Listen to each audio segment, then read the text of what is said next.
Sitting here with Big Meech. I've been trying to get him on for a while.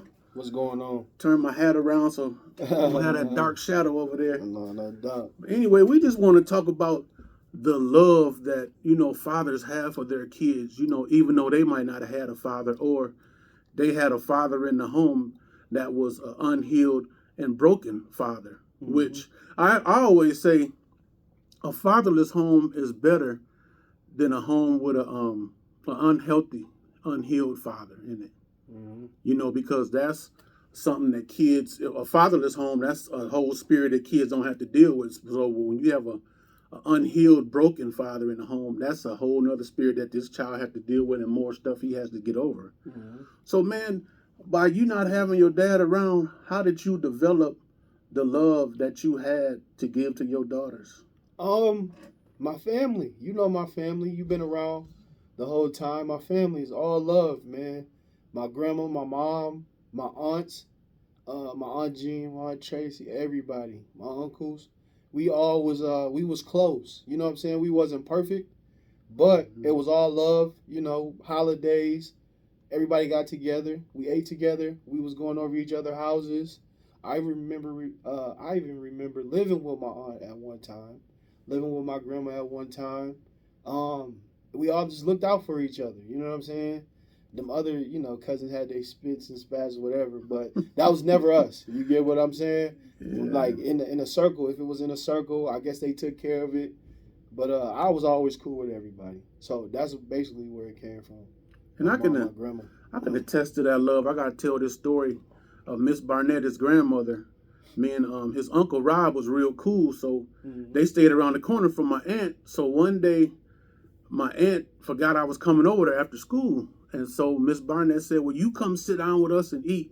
So me, his mom, and his uncle, and his aunt Tracy was sitting at the table like we on the Boys Club commercial eating nuggets. And so I'll never forget that, how Miss Barnett, thank you for, sitting me down and allowing me to eat with them. And so that's, a level of love right there. That grandma, like they say, Big Mama gone, the house has just done went haywire, so you're lucky to still have your grandmother around, man. Yeah, no doubt, man. It's a blessing.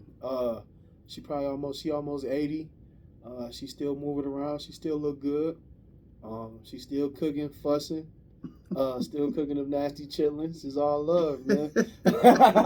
Feed you to death. That's why I'm so big now, man. I have to tell her, quit feeding my daughter so much, man. I was like, you got my kids, you know what I'm saying? But she gonna make sure you're taken care of. So that love from that grandma is different from women. From your mom is different. You know what I mean? So yeah.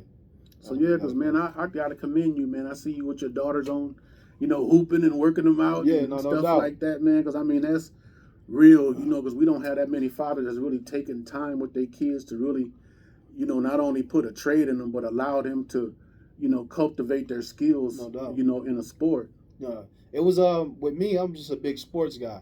You get what I'm saying? I started playing football when I was like in the third grade.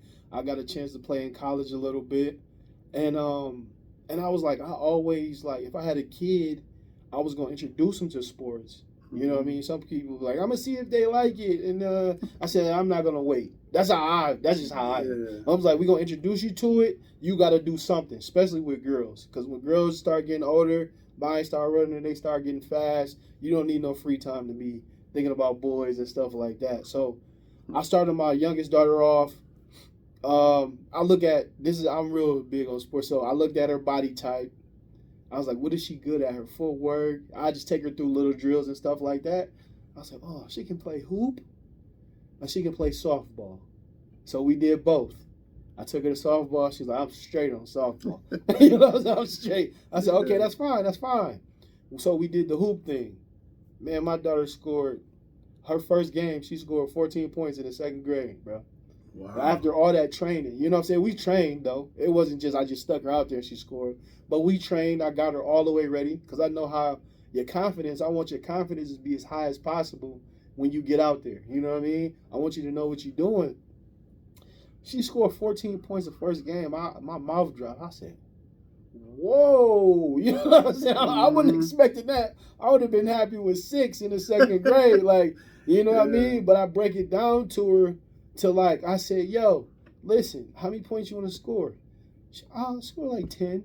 I said, okay, that's like one basket a quarter. You know what I'm saying? I was like, one quarter, you got to score 2 baskets. Is that hard? No, that's not hard at all. I can do that. And she just go out there and execute it. You know what I'm saying?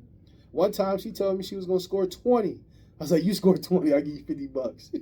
Yeah. She did it. She did it. I said, yo, that's crazy. It's crazy. She scored 10 in one half. She scored 10 in the next half. I said, yo, you really scored 20 points. I said, I never did that. I never did that in my life. You know what I'm saying? So, yeah, that, and then it's a bonding time, too. Mm-hmm. You know what I mean? It's a bonding time. So, that's how I get my one-on-one time with my daughters. We do other stuff, too, you know, with schoolwork and stuff like that, but we get to really get in there and grind it out. And so I got them to a point where they know what time it is. They know we got a routine. You wake up, you do your schoolwork. They got virtual school right now. As soon as you get with your school, boom, you eat. Oh, Dad, we working out? Yeah. We going for 2 hours. Boom, get it done. Wow. And they just know. They know. So you get them in that routine. So when it's really time to be with the people that's just doing the same thing as you, it's easy. You get what I'm saying? So that way you be that much more better. You be that much more advanced. Yeah. It's all about development right now. So you don't even got to be the best. Just keep developing. Because eventually, you put in them hours, you put in that time with anything, you know, in life, you're going to be better than most of the people. You're going to be in the top 10% or 1%. So we just chipping away at it, just chipping away. That's almost like educating yourself. Yeah. So therefore you would know how to, you know, perfect your craft or whatever gift or calling God gave you. Because, I mean, it's like, man, to see you, you know, as a young cat, you know what I mean, on the porch. Yeah. Looking around, I mean, you was watching everything. You, Sharika. I'm still like that. I'm very observant. You feel me? That's probably where it came from. That you telling me. I'm observant. I read the room. Elegant, remember that? Yeah. I read the room. With so much going on over there when we was young too. I remember when I was young. I used to go over there. I used to be, you know, I used to play outside, normal kid stuff. But I remember the drive-bys. I remember stuff like that. We hitting the ground in the drive-bys. I remember, you know, people next door to us getting raided. You know, you seeing this at a young age. You like, what the hell going on? You feel me? So I remember that. And then my mom moved to the South. She moved to the South Side. And I ain't saying the South Side better. But at that time, it was, you know what I'm saying? Thank God she did. Because it kind of changed. You know, that's where I met, like, most of my friends at. So.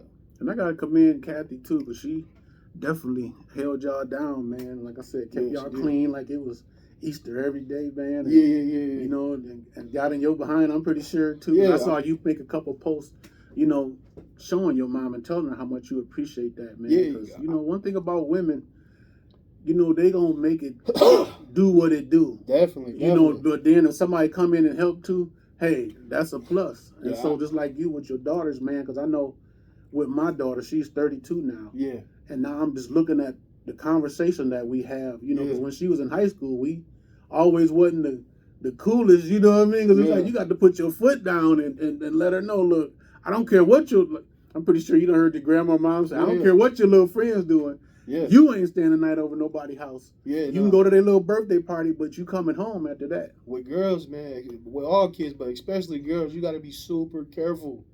You got to be super careful with some weird people out here, you know what I mean? I don't even like certain people around my kid.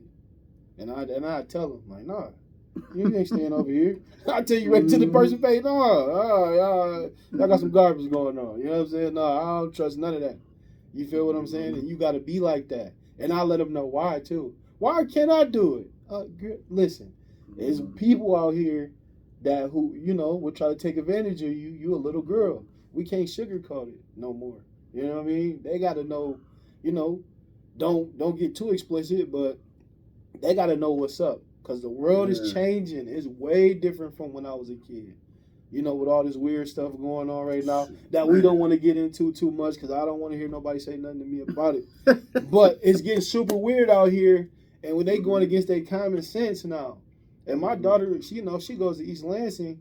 And she went to East Lansing last year. Right now she's virtual. But she was telling me some stuff they was trying to teach her. And I was like, no, that's not how it works. You feel what I'm saying? That's not how it works. this is, and this is what we follow. You feel what I'm saying? Respect those people, but no, we ain't moving like that. You get what I'm saying? And when you a dad, man, you can't be giving too many. You can't be sugarcoating it, though. That's what you there for. You know what I mean? You the voice. You gotta be the voice. If you're not with your kid's mom, y'all come to some understanding. Because me and my first baby, we've been through it. You hear me? We've been through it. Half the time, I don't even want to talk to you. You know what I mean? But I know I gotta, we gotta figure it out for the kid and keep it at that. You get what I'm saying? Well, that's keep good it at too. that. Yeah. So, dudes, get some kind of understanding with your kid's mom. If she don't want to listen, just start. Do what you can do.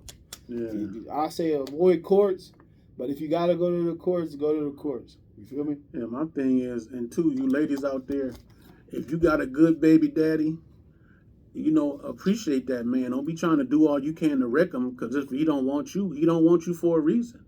So, don't be hating the truth. We just putting it out there. We having a conversation. So, I just wanted to have this conversation with my man Meech, because I appreciate what he doing as a young cat. Like I said, I seen him coming up, and just the man he's become, and I appreciate him for that. And then plus he's a funny, serious dude. You know what I mean? Yeah, definitely. I got both sides for real. I don't know how to.